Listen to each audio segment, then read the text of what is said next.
আজকে আমি আপনাদেরকে শিখাবো ইয়া ওয়াহাবু 100 বার পাঠ করে ফু দিলে কি হয়। আমি আবার বলছি ইয়া ওয়াহাবু 100 বার পাঠ করে ফু দিলে কি হয়। খুবই দামি এবং গুরুত্বপূর্ণ আমলটা আপনি শিখে রাখুন, আপনার কাজে লাগবে। আমলটি করতে আপনার কোনো ধরনের টাকা পয়সা খরচ করতে হবে না, অল্প কিছু সময় ব্যয় করে আপনি এই দামি গুরুত্বপূর্ণ আমলটি করতে পারবেন। তো প্রিয় ভাই বোনেরা, এই আমলটি কখন কিভাবে করবেন, কোন নিয়মে করবেন, আমলটি করে কিভাবে আপনি উপকৃত হবেন, আমি শুরু থেকে শেষ পর্যন্ত আপনাদেরকে বলে দিচ্ছি। তো প্রিয় ভাই বোনেরা, বিস্তারিত জানার জন্য, আমলটি শিখে রাখার জন্য ভিডিওটি না টেনে না কেটে শেষ পর্যন্ত দেখতে থাকুন, তাহলে আপনি অবশ্যই সঠিক নিয়মে এই আমলটি করতে পারবেন। তো প্রিয় ভাই বোনেরা, শুরুতে আমি বলবো কিভাবে আমল করবেন, তারপরে আমি বলবো আমলটি করে কিভাবে আপনি উপকৃত হবেন। তো প্রিয় ভাই বোনেরা, চলুন আমলটি শিখে নেওয়া যাক কিভাবে আমলটি করতে হয়। এই আমলটা আপনি ফজরের নামাজের পর করবেন। ফজরের নামাজের পর যখন ফজরের নামাজ যখন শেষ হবে, নামাজের মুসল্লায় বসে আমলটি করবেন। আপনার যদি অজু থাকে তাহলে তো ভালো, অন্যথায় পবিত্রতা অর্জন করবেন উত্তম উজু করে। তারপর পবিত্র স্থানে বসে সর্বপ্রথম আপনার জীবনের সমস্ত গুনার কথা স্মরণ করে ক্ষমা প্রার্থনা করবেন।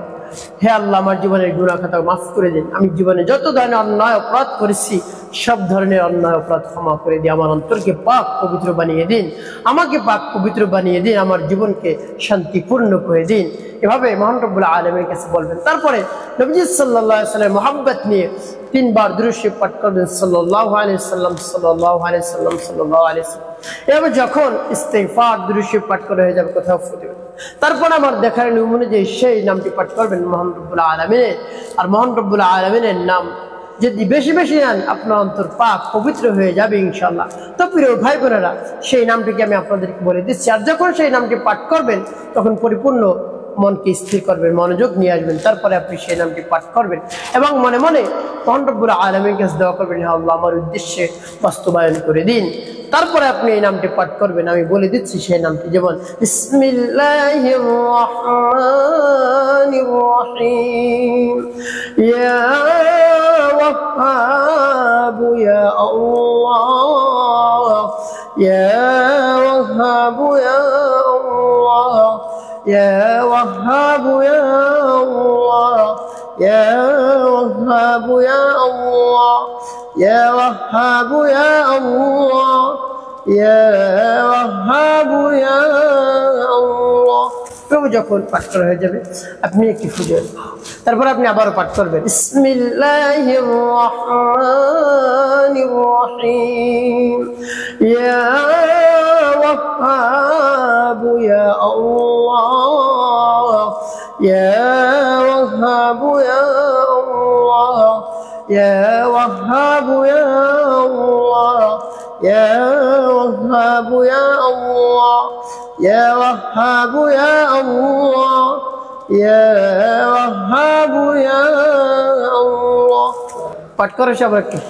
তারপর আপনি মনে ধরেন আবারও পাঠ করবেন বিসমিল্লাহির রহমানির রহিম, ইয়া ওয়াহাবু ইয়া আল্লাহ, ইয়া ওয়াহাবু ইয়া আল্লাহ, ইয়া ওয়াহাবু ইয়া আল্লাহ, ইয়া ওয়াহাবু ইয়া আল্লাহ, ইয়া ওয়াহাবু ইয়া আল্লাহ, ইয়া ওয়াহাবু ইয়া আল্লাহ।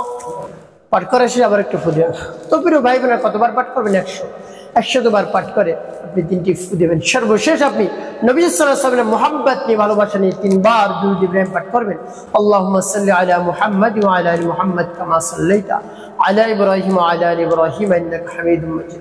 আল্লাহুম্মা বারিক আলা মুহাম্মাদ ওয়া আলা আলি মুহাম্মাদ কামা বারাকতা আলা ইব্রাহিম ওয়া আলা আলি ইব্রাহিম ইন্নাকা হামিদুম মাজিদ। আল্লাহুম্মা সাল্লি আলা মুহাম্মাদ ওয়া আলা আলি মুহাম্মাদ কামা সাল্লাইতা على إبراهيم وعلى آل إبراهيم إنك حميد مجيد. اللهم بارك على محمد وعلى آل محمد كما باركت على إبراهيم وعلى آل إبراهيم إنك حميد مجيد. এভাবে 3 বার দুরূদ ইব্রাহিম পাঠ করে 2টি ফু দিবেন। তো প্রিয় ভাই বোনেরা, 5টা ফু দিয়ে আপনার আমলটি করা হয়ে গেল। কোন উদ্দেশ্যের জন্য আপনি আমল করলেন? আপনি যদি অভাবগ্রস্ত হয়ে একবারে পেরেশানির মধ্যে পড়ে গিয়েছেন, কি করবেন? আপনার অভাব দূর হচ্ছে না, মহান রব্বুল আলামিনের কাছে আপনি বলুন, সব ধরনের পেরেশানি মহান রব্বুল আলামিন দূর করে দিবেন। নিজেকে আর কোনো ধরনের টেনশন থাকবে না, অভাব দূর হয়ে যাবে, তারপরে আপনাকে মহান রব্বুল আলামিন অর্থ সম্পদের মালিক বানিয়ে দেবেন, গাড়ির বাড়ির মালিক বানিয়ে দেবেন। কোনো ধরনের টেনশন রিজিক নিয়ে আপনার করতে হবে না। তো আমার দেখার অনুযায়ী পরিপূর্ণ বিশ্বাসের সাথে আপনি আমলটি করুন, অবশ্যই আপনি উপকৃত হতে পারবেন। একটি কথা মনে রাখতে হবে, 5 ওয়াক্ত নামাজ আপনাকে আদায় করতে হবে। নামাজ ছাড়া যাবে না, মিথ্যে কথা বলা যাবে না, মানুষের খেদমতে কল্যাণে বেশি বেশি আপনি কাজ করবেন, অবশ্যই আপনার জীবন সুখময় এবং শান্তিপূর্ণ হবে ইনশাআল্লাহ।